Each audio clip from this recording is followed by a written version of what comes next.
One, two, three. What's up, yo? Welcome to the first podcast presented by Nalar Kritis. Dan kali ini gue udah kedatangan dua co-host yang siap membantu gue mengulik mengenai topik yang akan kita bahas kali ini, yaitu logical fallacy. Ada Mudi dan Muluk. Gue say hi ke Mudi dulu kali ya. Halo Mud. Halo, hai. Apa kabar nih? Oh, alhamdulillah gue baik nih. Kesibukan akhir-akhir ini ngapain aja lo? Gue paling lagi ngedit video-video aja sih, gue ambil iseng-iseng lah ya. Oke, berarti matengin skill editing kali ya. Satu temen gue, Muluk, say hi dong. Halo. Oke, apa kabar? Akhir-akhir ini ngapain aja? Waduh, gue sih baik-baik aja sih sekarang. Cuman, gue sebenarnya gabut sih. Cuman, gue sekarang lagi ngeliat jurnal cuy. Namanya nih, Etnofarmasol. Seru banget deh pokoknya. Lihat deh, jurnal. Oke. Akademis banget nih orangnya nih. Emang. Kajian hari ini juga bicara tentang akademis. Oke, kita langsung aja kali ya. Gimana? Langsung ya? Ayo Oh, lah. boleh. Sabi. Nih, misalkan nih di tengah huru-hara kayak gini kan kita sering dengar tuh di platform manapun tentang logical fallacy. Nah, sebenarnya gue pengen tahu nih logical fallacy itu sebenarnya apa sih? Mungkin Mudi dulu kali yang jelasin. Oh, menurut gue ini adalah kajian filsafat yang cukup penting sih buat kita tahui dan juga kita sadari. Kenapa kita sadari? Kita garis bawahi dari kata fallacy. Fallacy itu berasal dari kata Latin, yaitu fallacia, yang dapat diartikan sebagai deception atau tipu muslihat.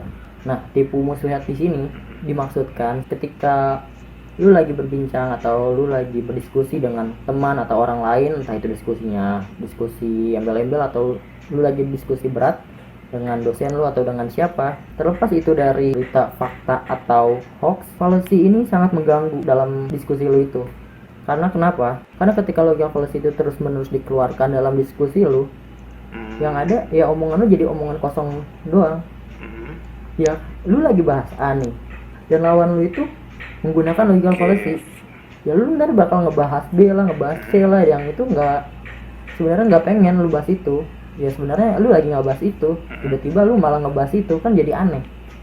Nah, itu pentingnya kita untuk mengetahui dan menyadari logical fallacy sih. Mungkin buat lebih lengkapnya nanti kita bisa lebih lanjut dalam beberapa contoh lah ya. Oh, berarti ini sebenarnya tuh kandungan atau kajian yang ada dalam ilmu filsafat ya, Mut ya? Ah iya, ini tuh emang masuk sebagai ilmu filsafat. Nah, soalnya akhir-akhir ini kan banyak banget tuh, apalagi di tengah pandemi kayak gini banyak kesesatan berpikir, banyak misinformasi, banyak disinformasi. Jadi menurut gue akan menarik nih jika kita kaji lebih dalam. Mungkin kita sedikit akademis sedikit ya. Gue pernah baca namanya itu kalau nggak salah logical fallacy strawman. Strawman mungkin bacanya strawman. Nah, mungkin tahu nggak apa sih logika strawman itu? Mungkin dari Muluk dulu coba. Tahu nggak logika strawman itu apa? Strawman, dari namanya keren banget ya, strawman. Cuman, tau nggak sih artinya tuh nggak sekeren apa dari namanya? Artinya itu, kecatatan logika. Jadi, misalkan ada dua orang nih lagi argumen ya. Lagi ngomongin COVID nih, suatu topik masalah, contohnya kayak COVID gitu. Nah, orang ini nanggepinnya malah ke topik lain, jadi keluar konteks permasalahan gitu. Nggak ngomongin COVID lagi, kayak gitulah. Gue kasih tau contoh argumennya deh.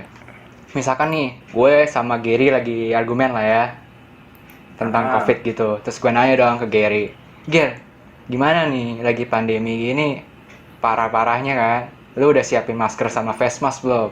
Nah, Gary jawab dong, gue nggak peduli, gue mentingin pemerintah on banget. Masa gue lagi dagang gorengan, tiba-tiba mobil disinfektan lewat nyeramin gorengan gue. Nah itu kan keluar konteks masalah. Jadi kayak cuman ngomongin masker doang gitu kan, tiba-tiba ke pemerintah, kayak gitu lah.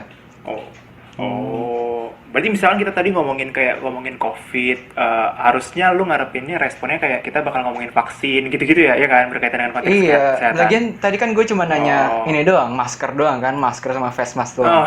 Iya kan, kecuali kalau misalkan kalau gue nanya matematika ya, itu kan susah dijawab, ya boleh-boleh aja lah topik lain. Iya sih, benar-benar dari masker malah ke pemerintah gitu, udah kan? Pemerintah gak nyambung pula lagi. Jauh banget. Oke. Tadi itu dari strawman. Terus pas gue riset, kalau nggak salah itu beberapa hari lalu, selain strawman itu ada bandwagon atau bandwagon bacanya gue nggak tahu. Mungkin Mudi bisa jelasin logical fallacy bandwagon itu Gimana Mut? Mirip-mirip nggak sama strawman tadi atau beda? Mungkin gue pengen tahu dari Moody dulu coba.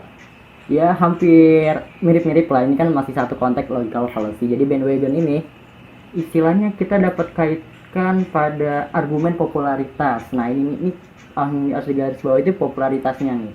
Nah jadi kalau ketika lagi kita berdiskusi, apa yang gua sampaikan itu hanya sekedar popularitas belaka doang gitu. Itu tuh terlepas dari itu benar atau salah, yang penting itu popularitas di masyarakat tinggi, misalnya itu mayoritas dipakai oleh masyarakat, terus gua sampaikan, dan itu masuk ke dalam logical fallacy, bro. Itu yang bandwagon tadi kalau ini ya. Berarti popularitas yang gue. Oke, lanjut Iya. lanjut Mut.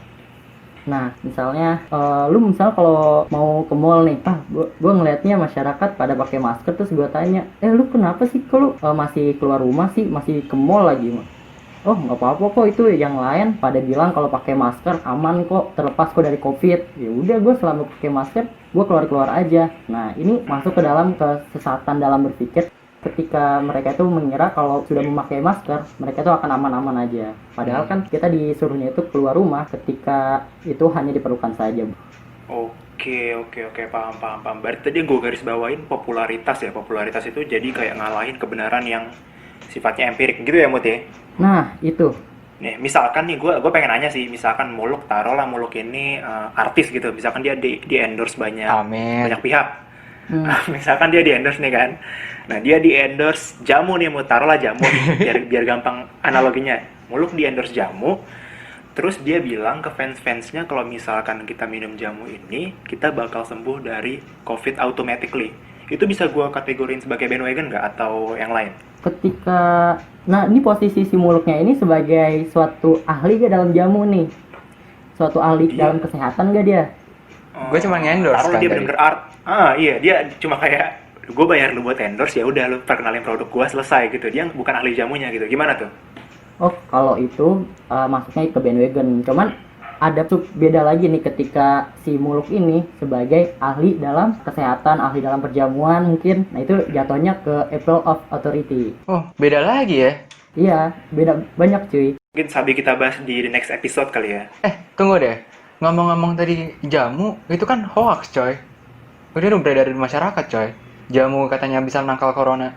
Oh iya bener. Soalnya gue pernah baca di salah satu laman media sosial gue, ada yang bilang kalau misalkan kita minum jamu itu kita langsung automatically sembuh dari corona. Nah, dan banyak hoax-hoax lainnya.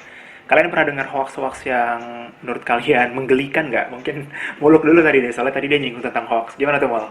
Iya, gue pengen ngomongin tadi jamu itu tuh bener hoax loh. Itu gue udah cari juga. Dan soalnya gue cari kenapa di WhatsApp gue tuh beneran ada nyebar informasi katanya jamu tuh bisa nangkal corona. Tapi ini gue cek ya, itu dari penelitian apa namanya tuh, Etnofarmasol ya. Jadi Gimana tuh, namanya gimana? keren kan, Etnofarmasol. Itu beneran Keren bacaan lo yang paling the best itu sih. jurnal tuh. Jadi Oke.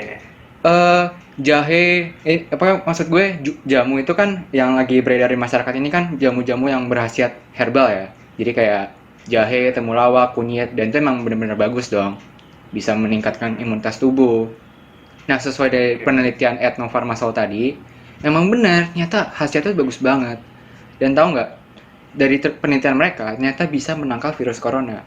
Tapi ada tapinya nih, dosisnya tuh tinggi banget, dan tuh nggak bisa dikonsumsi oleh manusia.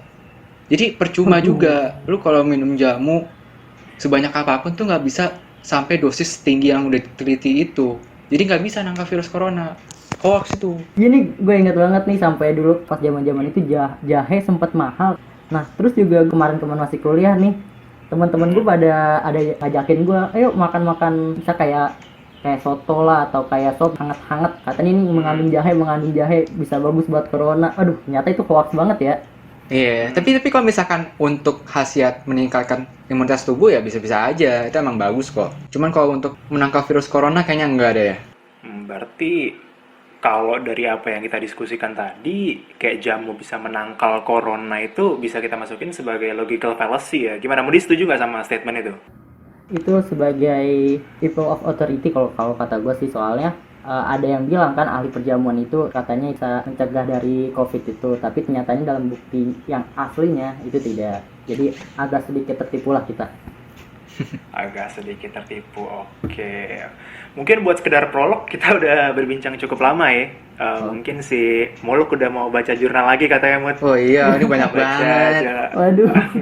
Gokil. Siap, Mungkin Pak. tadi gue denger Appeal of Authority. Kita bahas di the next episode kali ya. Wah, sip, sip, Oh, sip. siap. Seru nih pasti. Boleh deh. Oke, Sabi, Kasih. tentunya dengan topik yang hangat dan menarik, kita pamit undur diri. See you on the next episode. Bye.